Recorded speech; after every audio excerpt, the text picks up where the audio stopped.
As the jury convicted him of rape, the man considered armed and dangerous left the courthouse. For a week now, John Buckley IV has been on the run. His rape victim has been forced into hiding. WKYT's Gabriel Roxas investigates why prosecutors fear what he might do next. I've got a pretty extreme high level of training. On trial for rape, John Buckley told the court about his service as an Army Ranger deployed multiple times to Iraq and Afghanistan. Is it safe to say, as a result of your training and experience in the military, your bodyguard forces, you know how to defend yourself? Yes.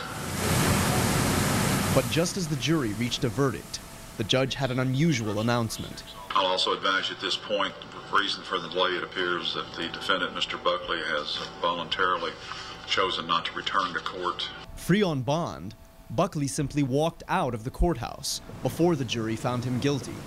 Investigators found Buckley's court-ordered electronic ankle monitor cut off and left in the street. Now catching him is only part of the challenge.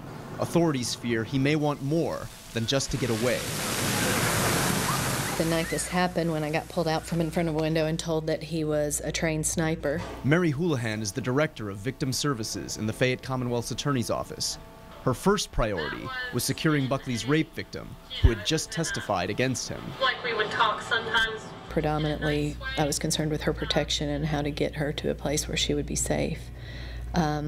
But very quickly I started realizing there's other people he's really, really mad at. He's made that clear the whole time as we've built up to trial. He blames the police.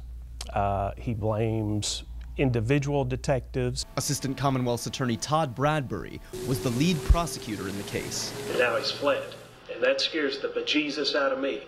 But he says he's more concerned for the police officers who investigated Buckley and any other officers the fugitive could encounter. That could be in other jurisdictions too, you know, if he happens to get pulled over for a traffic offense in some other state, you know, potentially those officers would be at risk. My biggest fear, he is so self-righteous in his anger and vehemence about the whole world being against him and this sounding like a God complex kind of thing. My biggest fear is more that he's too big to just go away quietly. Gabriel Roxas joins us now. Gabriel, the question I think that many people have is why didn't someone stop Buckley from leaving that courthouse? The simple answer is Buckley was allowed to leave because he was out on bond and confined to his home with an electronic monitor. With the judge's permission, he could also go see his doctor or go to his attorney's office. He was even allowed to go to Indiana for a funeral.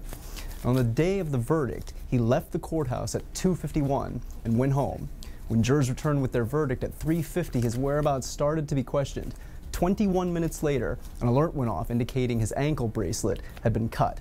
Bottom line, until the verdict or after he removed the electronic monitor, no one could stop him from leaving the courthouse and going home. Sam? Gabriel, thank you. With him missing, Buckley's victim remains in hiding right now. She wanted to speak to WKYT in person about Buckley's run from the law. But it just made me feel like I was the one in prison. When I shouldn't be the one in prison, he should be. Yeah. WKYT's Officer Don flew to talk with her as she remains in hiding. You'll see that exclusive one-on-one interview tonight on News First at 11.